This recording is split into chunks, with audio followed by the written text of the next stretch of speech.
conversation. You're with CapeTalk. Of course, you can join the conversation at any time. Your call's on 021 446 0567, or you can WhatsApp your messages and voice notes to 072 567 1567. We say a warm welcome to CapeTalk. Jashwin Baijoo is the Associate Director and Head of Strategic Engagement and Compliance at Tax Consulting SA. Very recently, in the 2025 budget speech, was confirmed a 7.5 billion rand allocation to SARS, focused on expanding resources, improving administrative efficiency, and advancing its goal of becoming a smart and modern tax authority. The funding is going to help SARS detect tax non-compliance more effectively, using data, using AI to make it a lot more difficult and a lot more costly for defrauders. Now, already SARS has identified about 156,000 individuals and businesses who are economically active but either unregistered or non-compliant in filing returns, and all are facing potential criminal prosecution, penalties, and of course mounting tax debts. So SARS' strategy for the new fiscal is to close that tax gap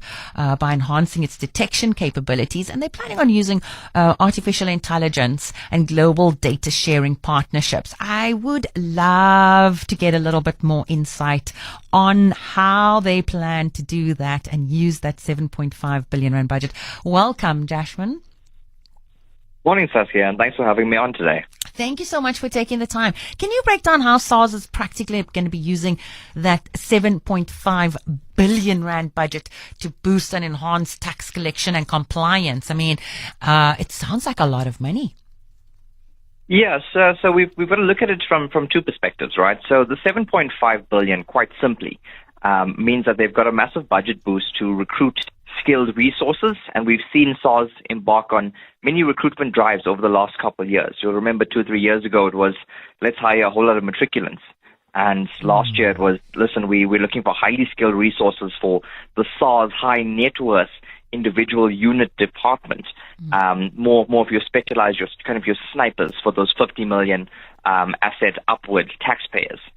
And then we've obviously got on the other side, well, SARS has been pushing the AI pilot project. They've been pushing hard. You know, we've seen, especially on the tax debts, we've seen final letters of demand going out indiscriminately to taxpayers, SMSs, calls, email demands, formal letters of demand, etc. And weirdly enough, you know, just the 13th of March, we actually started seeing a new type of notice go out, and that is acknowledging that they erroneously revoked a suspension of payment. So they're kind of acknowledging where the AI is working and where it's not working, and trying to tweak those.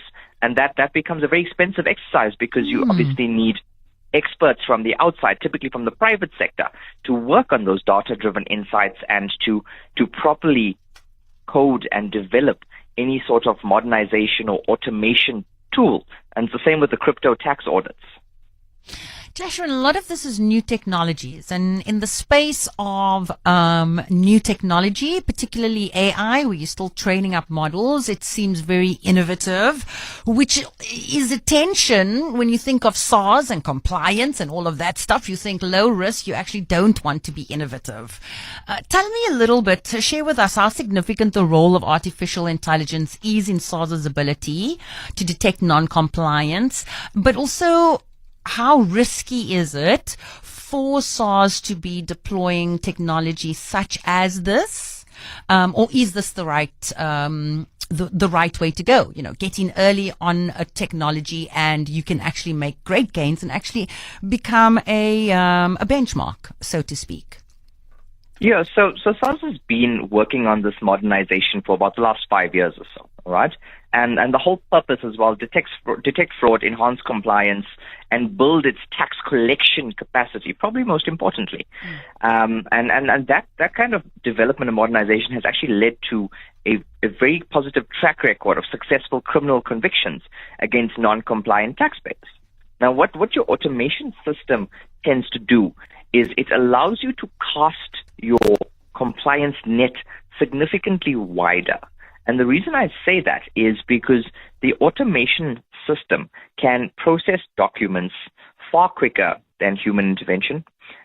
It can run through various tax bases globally because SARS does have in place an automatic exchange of information with around 200 other countries.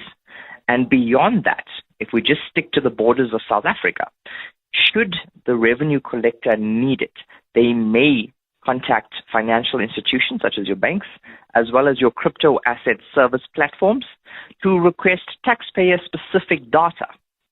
If an individual were to look at bank statements going back 10 years, it's going to take them forever to do a line-by-line analysis. But if they run it through an automation tool with the correct trigger terms, that analysis time is significantly reduced. But on the other hand, what we have seen in practice is, well, when it runs through that automation, where it's not properly coded, the automation is then recording inter-account transfers, so for the same taxpayer, between, as an example, a current and a savings account, as additional income. So there are double counts and triple counts, etc.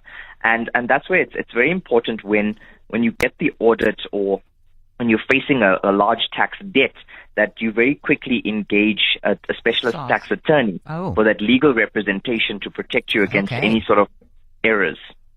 Right. So that's what your advice would be to individuals and businesses with kind of complex tax debt, is to kind of make sure that you are legally represented and, of course, engage with SARS.